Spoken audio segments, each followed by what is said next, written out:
Yes, okay जी।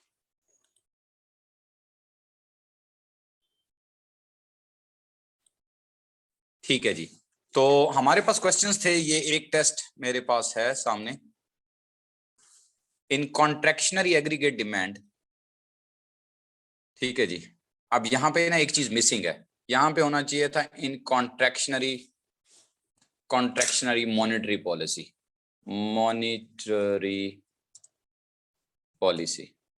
ठीक है जी। Aggregate demand decreases, ठीक है, वो मकसद ही उसका कॉन्ट्रैक्शनरी मॉनेटरी पॉलिसी का ही है। तो मनी सप्लाई के साथ क्या होगा, मनी सप्लाई डिक्रीज होगी, ठीक है। ये जो आंसर की है इसमें ये एक मिस्टेक है जस्ट, और यही वाली मिस्टेक है, तो ये आपका आंसर बन जाएगा। नेक्स्ट चलते हैं जी। नेक्स्ट है question number 2, which relationship between growth and inequality. अब ग्रोथ एंड इनइक्वालिटी का ना बेसिकली मैं आपको बताऊं रिलेशनशिप क्या था। वो रिलेशनशिप था आपके पास कुछ इस तरीके से, कूजनेट इन्वर्टेड यू शेप्ड हाइपोथेसिस वाला था, ठीक है जी। लेकिन प्रॉब्लम ये है कि यहाँ पे इस तरह का कोई ऐसा इशू नहीं है कि इंक्रीज और डिक्रीज दोनों गिवन हो। मैं एमसीक्यू बनाता तो मैं कूजनेट को ही वो बताता, लेकिन इसने नहीं बताया। कूजनेट में पता क्या होता है, यहाँ पे पर कैपिटा इनकम को शो किया होता है, पीसीआई को, और जो है दूसरी साइड पे शो किया होता है जीनी कोफिशिएंट को, जी फॉर जीनी, ठीक है जी। तो दिस इज द केस। लेकिन यहाँ पे इनवर्स केस है, ग्रोथ इंक्रीज होगी, इनइक्वालिटी फॉल करेगी, तो इनवर्स या नेगेटिव रिलेशनशिप होता है यहाँ पे। अगर यही इस तरह से एमसीक्यू आ जाए तो, which province has been decline per capita income has seen. अब ये नीचे की दी हुई है, तो ये क्योंकि स्टूडेंट ने टेस्ट बनाया तो इस वजह से ये आप की से देख लेंगे, ये जो स्टैटिस्टिक वाले हैं ना ये आप देख लेंगे। लिटरेसी रेट कहाँ पर सबसे ज्यादा है या कम है ये आपने देख लेना है, क्योंकि लेटेस्ट इकोनॉमिक सर्वे से है, ये नीचे आंसर की दी हुई है, उसको आपने मैच कर लेना है, किसके साथ मैच कर लेना है, इकोनॉमिक सर्वे से। नेक्स्ट क्वेश्चन क्या है, प्राइस के इंक्रीज होने से टोटल एक्सपेंडिचर डिक्रीज कर जाए तो प्राइस इलास्टिसिटी ऑफ डिमांड क्या होगी। जब इनवर्स रिलेशनशिप हो टोटल एक्सपेंडिचर का किसके साथ, प्राइस के साथ, तो इसका मतलब ये होता है कि आपके पास सिचुएशन कौन सी होती है, हाँ जी बताएंगे जरा। प्राइस फॉल हुई, टोटल एक्सपेंडिचर, प्राइस राइज हुई, टोटल एक्सपेंडिचर फॉल कर गए। इनवर्स रिलेशनशिप की सिचुएशन में होता है, जल्दी जल्दी जरा चैट में बताएं, ग्रेटर देन 1 होता है। अच्छा जी चलें, ये बताएं प्राइस के फॉल होने से टोटल एक्सपेंडिचर इंक्रीज, बिल्कुल ठीक है, ग्रेटर देन 1, ये आपका पास आंसर है ये वाला जी, ठीक है जी। नेक्स्ट चलते हैं जी quickly. Marginal rate of substitution is constant then IC is, then के बजाय व्हेन भी आ सकता था। वो कांस्टेंट कब होगा, जब आपके पास लीनियर आइसोक्वांट होगा, ठीक है जी, तो ये सिचुएशन रिप्रेजेंट करता है। आगे चलते हैं।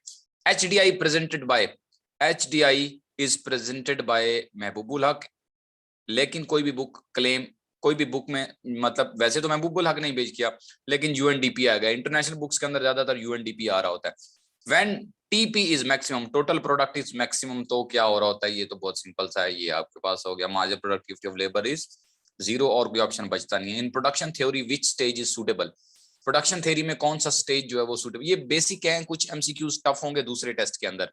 In production theory which stage is suitable, पहला, दूसरा, तीसरा, बेसिकली ये जो स्टेज का कहा गया है ना, तो ये स्टेज आपका बेसिकली ये कहा गया, ये वाला सिचुएशन, ये जो आपका होता था जी, कौन सा स्टेज होता है जी, law of variable proportion. Law of variable proportion में जो स्टेज है ना वो ये वाला है, सेकंड वाला, जिसमें मार्जिनल प्रोडक्टिविटीज, चाहे लेबर की हो चाहे कैपिटल की हो, दोनों की जो सेकंड स्टेज में मार्जिनल प्रोडक्टिविटीज होती हैं वो पॉजिटिव होती हैं, मैक्सिमम जाके 0 हो जाएंगी, तो ये सिचुएशन होती है। आगे चलते हैं जी। नेक्स्ट क्वेश्चन है, when MC is above AC then AVC is, ये है जरा मजे का एमसीक्यू। अगर आप इसको फिर बनाएंगे तो यू विल सी के एमसी अबव है एसी से, तो एवीसी कंफर्म राइज कर रहा होता है, ठीक है जी। एमसी अबव चली गई है एसी से, ये इधर बना के दिखा देता हूँ, चलें जी आपको, तो ये सिचुएशन है, ये है जी आपका एसी, ये है जी आपका एमसी, तो जाहिर सी बात है एवीसी बेचारा इधर कहीं नीचे भटक रहा होगा, लेकिन वो राइज कर रहा होता है, ठीक है जी। होता एसी से, एवरेज कॉस्ट से नीचे है एवीसी, बट राइज कर रहा होता है, ये इंक्रीज की सिचुएशन आ जाएगी आपके पास, ठीक है जी, नेक्स्ट है Marshall. Marshall definition was criticised by, Marshall की डेफिनेशन किसने क्रिटिसाइज की थी? ये बड़ा बेसिक सा है, लेकिन ये मार्शल के बाद रॉबिन्स आया तो उसने ही कर दी होगी ये लेंच। ठीक है, आगे चलते हैं जी। नेक्स्ट हमारे पास एमसीक्यू है जी, फैक्टर्स, फादर ऑफ इकोनॉमिक्स हमें पता है जी। ये वैसे अजीब सी चीज है कि ये क्यों नहीं खत्म होती है, होनी चाहिए ना। इसको फिर डिलीट लूट भी करते होंगे कहीं से, ये कर देते हैं clear, clear clear clear clear all right, clear all right. Oh yes, जबरदस्त, ठीक हो गया। तो वापस जाते हैं रिमोट्स की तरफ। ओके, नेक्स्ट नेक्स्ट है हमारे पास during liquidity trap LM curve जो है वो परफेक्टली इलास्टिक होता है, ये मेरे टेस्ट में भी मेंशन था, आपको पता ही है, ये बड़ी बेसिक सी बात है। नेक्स्ट चलते हैं जी, एनएनपी क्या होगी? नेट नेशनल प्रोडक्ट और एनडीपी, दो चीजें दोनों याद रखें। नेट नेशनल प्रोडक्ट जीएनपी में से डेप्रिसिएशन को माइनस करेंगे और एनडीपी में से जीडीपी में से डेप्रिसिएशन को माइनस करेंगे। ठीक है जी, तो ये हो गया जी आपके पास आंसर। नेक्स्ट चलते हैं जी, विच मल्टीप्लायर हैज लेसर वैल्यू, इसमें से कौन से मल्टीप्लायर की लेसर वैल्यू होती है? Fiscal multiplier, fiscal policy multiplier होता है, ठीक है जी, और गवर्नमेंट स्पेंडिंग मल्टीप्लायर, ये दो चीजें हैं। तो इसकी जो फिस्कल पॉलिसी मल्टीप्लायर होता है, यहां पर बेसिकली स्मॉलर वैल्यू आती है। उसकी रीजन क्या है? उसकी रीजन ये है कि जब हम फिस्कल पॉलिसी मल्टीप्लायर देख रहे होते हैं ना, तो उस सिचुएशन में हमारे पास ISLM दोनों इन्वॉल्व होते हैं। तो ये सपोज आपके पास है जी, कौन से वाला जी, इसको कह देते हैं, ये हमारे पास LM है, ये हमारे पास IS है। मेरी ड्राइंग इतनी अच्छी नहीं है, तो ये बात सिंपल सी बात ये कि यहाँ पे, एक मिनट जरा इसको करता हूँ, जरा मैं सही करते हैं जी। तो ये सिचुएशन जब जब जब जब एक मिनट जरा ड्राइंग को क्लियर करते हैं पहले जरा, क्लियर ऑल राइट, ठीक है जी। तो बेसिकली होता ये है कि अगर आपके पास IS, ये जो आपका ये तो LM हो गया ना, ये IS हो गया, IS को आप शिफ्ट करेंगे ना, तो क्राउडिंग आउट आ जाता है। ये जो आपकी जो मैक्सिमम आउटपुट है ना, ये यहां से लेकर यहां तक, ये जो है ये गवर्नमेंट एक्सपेंडिचर मल्टीप्लायर का एरिया ये वाला होता है। ये जो नेगेटिव स्लोप है, ये IS कर्व है, ये अब मैं लिख नहीं रहा, पॉजिटिव स्लोप LM कर्व है। ये एरिया जो है, ये area total government spending multiplier को रिप्रेजेंट करता है, यानी कि इसको रिप्रेजेंट कर रहा है। जबकि फिस्कल पॉलिसी मल्टीप्लायर उस वक्त होगा जब आपका क्राउडिंग आउट कंसीडर हो जाएगा और इंटरेस्ट रेट इंक्रीज हो चुका होगा। ये जस्ट एरिया है ना, ये वाला, ये है आपके पास फिस्कल पॉलिसी मल्टीप्लायर। ठीक है जी, तो ये एक टेस्ट हो गया जी आपके पास। अब हम चलते हैं टेस्ट नंबर 2 की तरफ। टेस्ट नंबर 2 किधर होगा जी? छुपा हुआ होगा कहीं कहीं कहीं कहीं, कहाँ पे होगा? यस, ये था आई थिंक। ठीक है जी,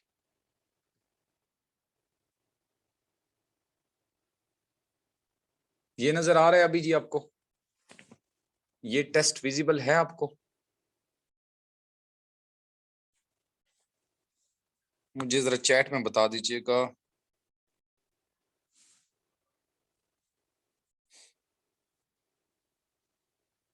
नहीं, अब विजिबल होगा, yes.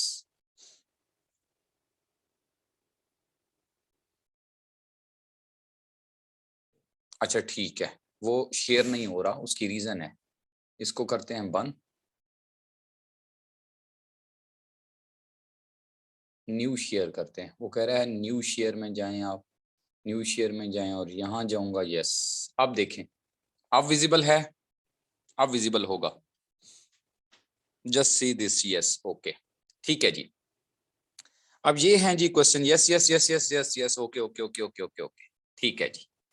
Now I have this, मैं आज पहली दफा स्क्रीन शेयरिंग वाले तरीके को अडॉप्ट कर रहा हूँ, इस वजह से जरा थोड़ा सा इशू है। अच्छा, तो ये वाला टेस्ट है जी, MCQ इकोनॉमिक्स हमारे पास पहला है, deficit spending by the government is best described as, deficit spending, expansionary fiscal policy ही आपकी डेफिसिट स्पेंडिंग होती है। ठीक है जी, नेक्स्ट चलते हैं जी। The concept of trade off is illustrated by, trade off उस वक्त होता है जब movement along the production possibility curve होती है। ठीक है, शिफ्टिंग से कभी भी ट्रेड ऑफ नहीं होता है। तो आपके पास movement along the production possibility curve और अपॉर्चुनिटी कॉस्ट और marginal rate of product transformation, ये तीनों आंसर इसके बनते हैं, लेकिन ट्रेड ऑफ के लिए हम कहते हैं मूवमेंट अलोंग द PPC। ठीक है जी। Movement from a point on PPV to inward, inward movement inefficiency को रिप्रेजेंट करती है। Question number 3, break even point refers to. Remote control में क्या चीजें यूज कर सकते हैं, एक मिनट जरा इसको बंद करते हैं। इसमें हम क्या यूज कर सकते हैं, ड्रॉ रेजर स्पॉट लाइट। ये आपको ऐसे कुछ नजर आ रहा है, कोई नुक्ता सा होगा मेरा ख्याल है, स्पॉट लाइट वाला। मैं खुद भी देखता हूँ जरा लेक्चर में क्या चल रहा है जरा। यस, वाओ, ठीक है, नजर आ रहा है। ओके जी, ये कर्सर सा नजर आ रहा होगा आपको। ओके, अब हमारे पास नेक्स्ट है, break even point refers to the situation in which at the firm's profit maximisation level of output. तो क्या होगा जी मैक्सिमाइजेशन आउटपुट का level? MR is equal to MC greater than it is no P is equal to AR is equal to no P is equal to AR is equal to P is equal to AR is equal to FC। हाँ जी, बताएं जरा क्या answer बनता है जी। Price average revenue के equal है, ABC के equal है, ब्रेक इवन ये नहीं होता। ये आपके पास सी ऑप्शन है। जब ब्रेक इवन होता है तो एटलीस्ट यानी दो चीजें जरूरी हो, P is equal to average total cost हो या AR भी साथ हो जाए, तो सी आंसर है इसका। मींस जब प्राइस और एवरेज टोटल कॉस्ट इक्वल होती है तो नॉर्मल प्रॉफिट होता है, वही ब्रेक इवन होता है, no profit no loss. Question number 4, question number 4 is balance of payment refers to balance in demand, this balance in export and import. Balance of payment है, इनमें से कोई भी डेफिनेशन ठीक नहीं है। ठीक है जी, basically systematic record of all the economic transaction between one country and rest of the world. तो यहाँ पे सिर्फ इंपोर्ट एक्सपोर्ट की बात जरूरी नहीं होती है। Balance in income and expenditure, अब ये बताया नहीं है कि कौन सी इनकम और एक्सपेंडिचर है। The annual account of foreign trade, ये भी नहीं होता, वो बैलेंस ऑफ ट्रेड होता है। Balance in demand and supply, तो ये चारों ऑप्शन ही गलत हैं। ठीक है जी, एग्जैक्टली कोई भी नहीं है। अब ये जहां से भी बच्ची ने बुक से लिया तो उसमें मिस्टेक भी हो गई है। ठीक है, तो एक्सपोर्ट इंपोर्ट की अर्निंग बैलेंस ऑफ ट्रेड होती है। नेक्स्ट, तो नेक्स्ट हमारे पास है in net national product at factor cost is equal to net national NNP किस चीज के इक्वल है? ये कल ही बात हुई थी, लेकिन is A equal to national income, more than national income, less than national income, always more than GNP? नहीं, ये सारे ऐसे ही है। ये आपके पास होगा लेस देन नेशनल इनकम, मेरे ख्याल में सी ही की के अंदर दिया हुआ होगा। अयाज जफर, आप ए कह रहे हो, it is equal to national income, NNP is equal to national income. ना करो यार, की को छोड़ो, की में मिस्टेक है एक, देखे ना, स्टूडेंट ने बनाई है, मैंने थोड़ी की बनाई है उसमें, फिर वो डिस्कस तो इसलिए कर रहे हैं। तो it should be, I think it should be less than national income. ठीक है जी, और GNP से ज्यादा हो नहीं सकता। ठीक है, आप कह रहे हैं मोर देन नेशनल इनकम, फिर भी चलें चेक कर लीजिएगा, बट मैं आंसर करता तो शायद मैं लेस देन नेशनल इनकम ही करता। ठीक है, और सी ही करता। Which is largest figure? NNP, GNP, DPI, PI? ठीक है जी, तो इन सब में लार्जेस्ट कौन सा होगा? तो फिर यहाँ पे हम GNP की तरफ जाएंगे। नेट नेशनल प्रोडक्ट में तो काफी सारी चीजें, नेट नेशनल प्रोडक्ट कल मैंने एक टेस्ट में कराया था, मेरा ख्याल है उसमें क्या था कि इनडायरेक्ट टैक्स माइनस कर रहे होते हैं नेशनल इनकम से, और आपके पास सब्सिडीज को ऐड कर रहे होते हैं, तो GNP इंक्लूड्स दिस, तो इसलिए सबसे बड़ी वैल्यू वो हो गई। Cheque is legal money, no. Paper money, no. Credit money है ये। आगे चलते हैं, value of money in Pakistan is determined by. अब भाई value of money, government value of money नहीं डिटरमिन करती, ना स्टेट बैंक ना गवर्नमेंट, प्राइस लेवल ही डिटरमिन कर रहा होता है। किसी भी कंट्री में जो प्राइस लेवल होता है वो वैल्यू ऑफ मनी को डिटरमिन करता है। आंसर की में जो मर्जी दिया हुआ, two countries can gain from trade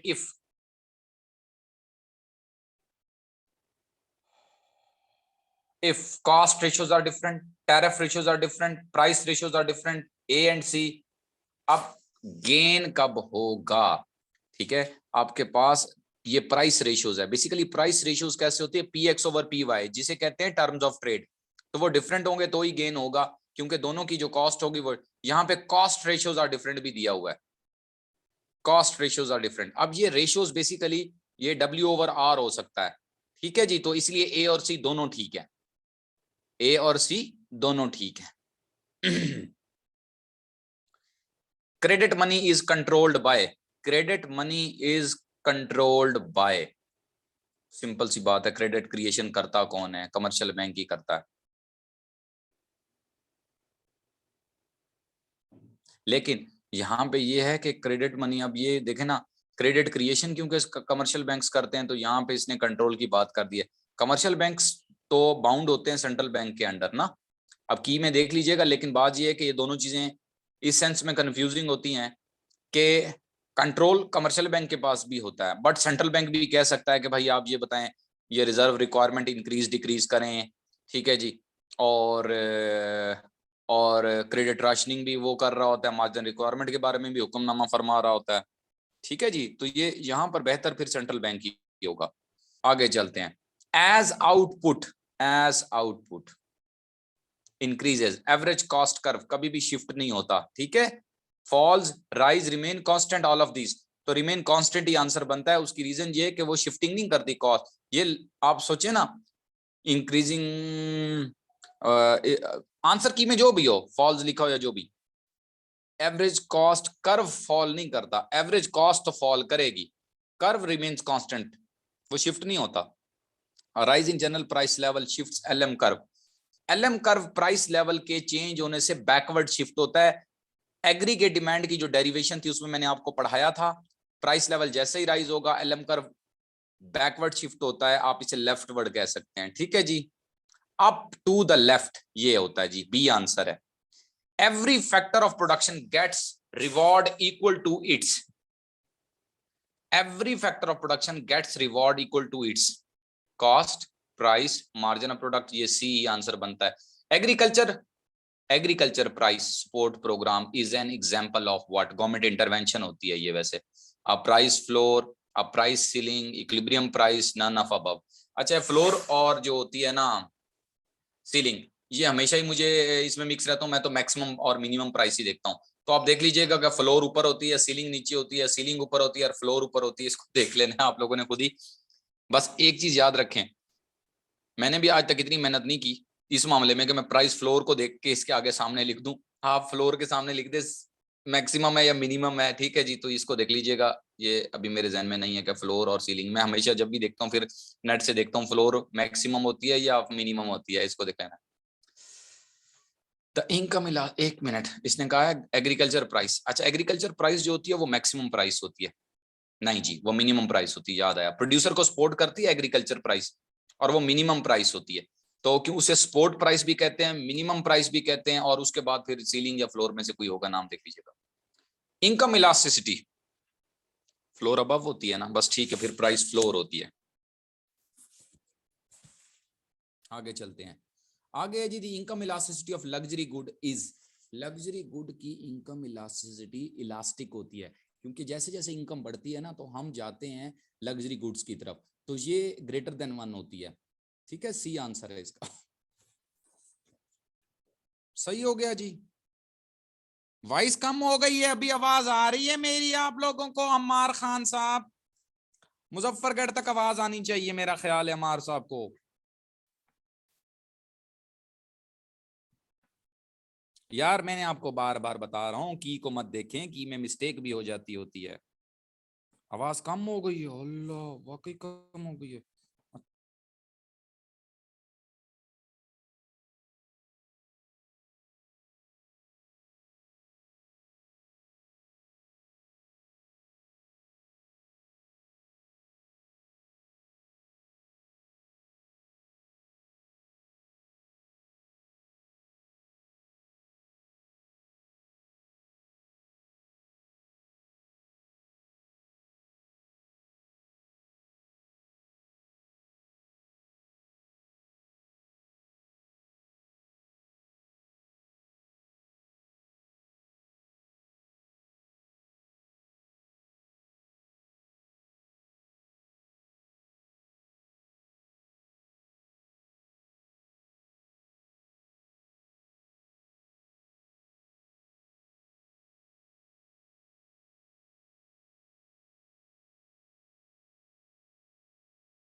हाँ जी,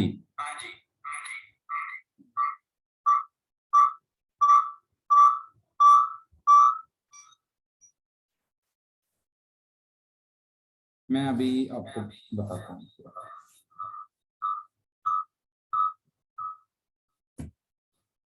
जी जी जी, आई नो दैट इको आ रही है, सब्र करें, वो दूसरा मोबाइल मेरे साथ पड़ा था ना।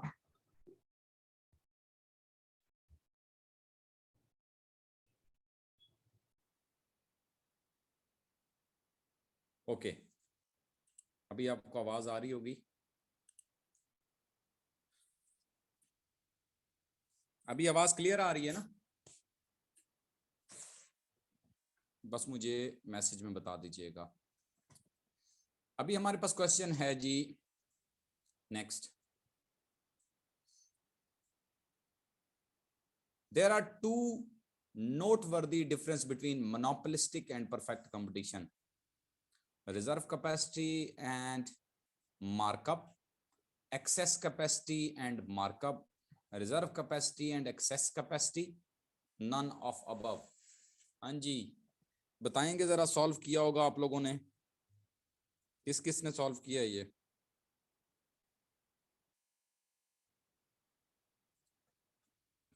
सी, रिजर्व कैपेसिटी भी होती है, एक्सेस कैपेसिटी भी होती है। ठीक है जी, बिल्कुल ठीक है।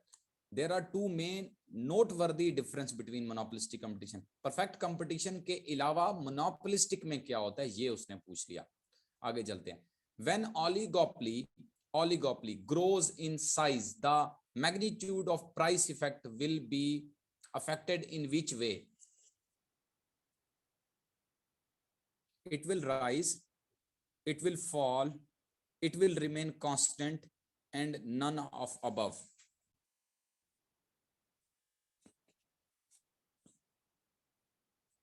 हाँ जी, वेटिंग फॉर द आंसर।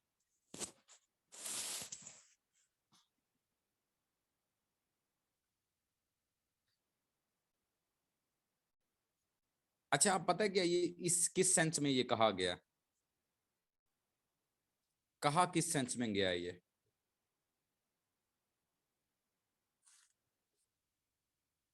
इस सेंस में कहा गया है कि भाई बात ये होता है कि इसका प्राइस कंट्रोल या ये जो अपनी प्राइस सेटिंग करते हैं ना, उसका इम्पैक्ट जो है वो क्या होगा। ऑलिगोपोली जब एक्सेसिव ग्रो कर जाती है तो उसके ऊपर जो है ना प्राइस इफेक्ट जो है वो कितना उसके कंट्रोल में होता है या कंज्यूमर के ऊपर कितना इम्पैक्ट आएगा। जैसे मैंने इस तरह का एमसीक्यू पहली दफा देखा है, इस वजह से मैं वेट कर रहा हूँ कि आप लोगों के क्या रिस्पॉन्स आ रहा है। एक मिनट इधर से देखते हैं जी। I think B, you think B. एक सेकेंड, आंसर भी देख लेते हैं क्या है। पहला है it will rise, it will fall. It will fall, but confusing question है, सीधी सीधी बात है। अब ये प्राइस इफेक्ट किसके लिए ये नहीं समझ आ रही, कंज्यूमर के लिए या प्रोड्यूसर के लिए? क्योंकि जब भी आप प्राइस इफेक्ट समझते हैं ना, तो या तो उसका प्राइस कंट्रोल होता है या उस कंज्यूमर के ऊपर इंपैक्ट होता है। तो इस वजह से अब आई डोंट नो कहां से ये स्टूडेंट ने नोट्स मतलब ये वाला लिया। चलते हैं आगे क्वेश्चन नंबर 3 की तरफ। Positive externality can be internalised by the means of internalised. ठीक है जी, भाई देखें, पॉजिटिव एक्सटर्नैलिटी है वैक्सीनेशन, पॉजिटिव एक्सटर्नैलिटी है एजुकेशन, पॉजिटिव एक्सटर्नैलिटी है ग्रीनरी लगा देना एरिया में, जिसके पॉजिटिव साइड इफेक्ट्स हों। अब ये इंटरनलाइज्ड का मतलब ये है कि ये कंट्रोल हो जाती है टैरिफ से, टैक्सेस से, रेगुलेशन से, सब्सिडी से और नॉन ऑफ अबव। ठीक है, तो क्या आंसर है जी इसका, बताएं। इंटरनलाइज्ड या यानी कि हम इसे इंक्रीज भी कर सकते हैं, यानी कि बेसिकली आप इसे कह सकते हैं कि positive externalities can be enhanced by, अगर मैं लफ्ज लिखता तो ज्यादा क्लियर होता, स्टूडेंट्स को बिल्कुल वो हो जाता, इंक्रीज कर देता, तो ये फिर तो बिल्कुल आपके लिए ठीक हो जाता कि जी सब्सिडी आंसर है। ठीक है, आगे चलते हैं। Binding price, a binding price ceiling imposed by the government will have what kind of impact? Binding लफ्ज को साइड पे कर दें, प्राइस सीलिंग इंपोज हुई है, ठीक है जी, उसकी वजह से मार्केट के अंदर क्या होगा?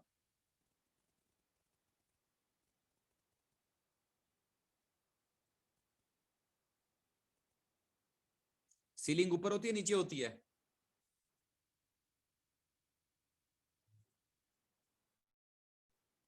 हाँ जी, सरप्लस होगा ना, नीचे होती है प्राइस सीलिंग। ठीक है, अब binding price ceiling imposed bye the government will have what kind of impact? तो अगर प्राइस सीलिंग होती है नीचे तो definitely it will create shortage, अगर प्राइस सीलिंग होती है ऊपर तो इट विल क्रिएट सरप्लस। अब मैं आपको एक मजे की बात बताता हूँ, एक ए लेवल का एमसीक्यू है जो रिपीटेडली आता है, मैं उसको मैक्सिमम और मिनिमम से समझाता हूँ।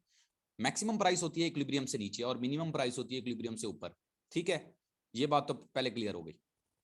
मैक्सिमम प्राइस अगर सेट करती है गवर्नमेंट, जो कंज्यूमर के लिए होती है, ठीक है, को सपोर्ट करने के लिए, अगर मैक्सिमम प्राइस ऐसी सेट करती जाए जो इक्विलिब्रियम से ऊपर हो, तो इसका इंपैक्ट प्राइस के ऊपर क्या होगा? ठीक है जी, इस क्वेश्चन का आंसर मुझे देना है आप लोगों ने, और ये मैं अभी आप लोगों को ना पिक्चर लेके भी भेजता हूँ, ठीक है। चलें जी बनाते हैं इधर, ये लें जी, ये कंट्रोल आ गया जी मेरे पास, और ये जी चलें जी ग्रीन से बनाता हूँ, बहुत इंपॉर्टेंट क्वेश्चन है। ये लें जी, ये ग्रीन, और ग्रीन से तो नजर ही नहीं आ रहा, रेड,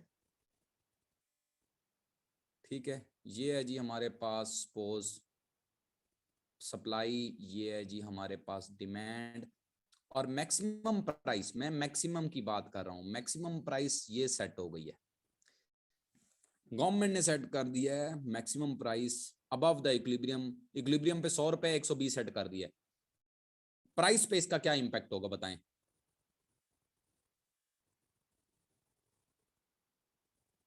सोचें जी, बताएं जी, 99% बच्चे गलत करके आते हैं। प्राइस पे कोई इंपैक्ट नहीं होगा, अगर मैक्सिमम प्राइस इक्विलिब्रियम से ऊपर सेट हो जाए तो प्राइस पे कोई इंपैक्ट नहीं होगा। इस सेंटेंस पे गौर करना है, मैक्सिमम प्राइस का क्या मतलब होता है, ठीक है, जरा गौर करना है। प्रोड्यूसर जो है मार्केट इक्विलिब्रियम पे है, और वो एक चीज के यानी चीनी के 100 रुपए चार्ज कर रहा है आप लोगों से, कितने? 100 रुपए चार्ज कर रहा है चीनी के, ठीक है, कितने चार्ज कर रहा है? 100 रुपए चार्ज कर रहा है। अब गवर्नमेंट कहती है खबरदार, किसी ने भी 120 रुपए से ऊपर चार्ज किया, किसी ने भी 120 रुपए से ऊपर चार्ज किया, इसका मतलब है गवर्नमेंट मैक्सिमम प्राइस लॉन्च कर रही है, ठीक है, और वो इक्विलिब्रियम से ऊपर है, कोई भी 100 से ऊपर चार्ज ना करे, तो भाई प्रोड्यूसर कहेगा बेवकूफ है गवर्नमेंट, हम तो पहले ही 100 रुपए चार्ज करें, हमें क्या जरूरत है हम 120 चार्ज करें। वो इसलिए 120 नहीं चार्ज करेंगे कि उसका कस्टमर लूज होगा, ये देखें डिमांड फॉल कर जाएगी, ये डिमांड है इनिशियल, वो डिमांड फॉल कर जाएगी, वो 100 रुपए ही चार्ज करता रहेगा। तो maximum price set above the equilibrium will have no impact on the price. ऐसे ही अगर minimum price set below the equilibrium, इसका क्या मतलब होगा अभी बताता हूं। सपोज 12,000 इक्विलिब्रियम पे करते हैं, यहां पे ये जो एक जीरो लगाया हुआ था 2 जीरो और लगा देते हैं। सपोज 10,000 सैलरी चल रही है एक वर्कर की, गवर्नमेंट कहती है खबरदार कोई भी 8,000 से कम दे के तो देखे, मैं फाइन करूंगी जी। गवर्नमेंट कहती है कि 8,000 से कम कोई ना पे करे, मिनिमम प्राइस इक्विलिब्रियम से बिलो सेट कर दी है। प्रोड्यूसर कहेंगे हम तो पहले ही जो गवर्नमेंट ने अनाउंस किया उससे ज्यादा सैलरी दे रहे हैं, हमें क्या जरूरत है, तो वो इसको देख के सैलरी कम नहीं करेंगे, क्यों, उनका जो वर्कर है, वो जो लॉयल वर्कर है वो छोड़ के चला जाएगा, तो वो उल्टा एहसान लगाएगा, वर्कर को कहेगा देखो गवर्नमेंट ने कहा मिनिमम वेज 8,000, मैं तो आपको 10,000 पे कर रहा हूं। So in case of this price will not change, minimum price equilibrium से नीचे चार्ज करना और मैक्सिमम प्राइस इक्विलिब्रियम से ऊपर चार्ज करना will not change the market equilibrium. और एक और कंफ्यूजन अपने दिमाग से जरा निकाल दें कि मार्केट इक्विलिब्रियम जो होता है उसी पे एक्सटर्नैलिटीज क्रिएट होती हैं, ठीक है जी, इसका ये मतलब नहीं है, ये सॉरी, मार्केट इक्विलिब्रियम पे ही हाँ एक्सटर्नैलिटी क्रिएट होती है, मार्केट इक्विलिब्रियम पे ही मार्केट फेलियर क्रिएट होता है। और आप कहते हैं मार्केट फेलियर का मतलब है शायद हम इक्विलिब्रियम से ऊपर नीचे, नो, मार्केट फेलियर का क्या मतलब है, इसका मतलब ये होता है कि when free forces of demand and supply fails to represent the true value of resource. तो गवर्नमेंट देखें सप्लाई और डिमांड की फोर्सेस ने डिटरमाइन किया हुआ कि 15,000 मजदूर की सैलरी होगी, गवर्नमेंट क्यों 15,000 से बढ़ा के 20,000 मिनिमम सैलरी ये लेके आती है, यानी मिनिमम प्राइस, उसको पता है कि उसके अंदर सोशल वेलफेयर का एलिमेंट है, तो गवर्नमेंट इंटरवेंशन ही उस वक्त करती है जब बेशक मार्केट की फोर्सेस जो होती हैं वो इक्विलिब्रियम पे हों बट वो वेलफेयर के लिए नाकाफी हो। तो ये हो गया जी, आज के लिए इतना काफी है। कल मैं इससे आगे शुरू करूंगा, 2 टेस्ट मैं आपको भेज दूंगा। मैं कंप्लीट अभी इसलिए नहीं करा रहा क्योंकि मैंने कहीं निकलना है, काम है, और सर को मैंने कहा था 7:30 पे आप ज्वाइन कर लीजिएगा। तो मैं 2 टेस्ट अभी आपको और भेजूंगा, ठीक है, वो और फिर बाकी हम कल डिस्कस करेंगे।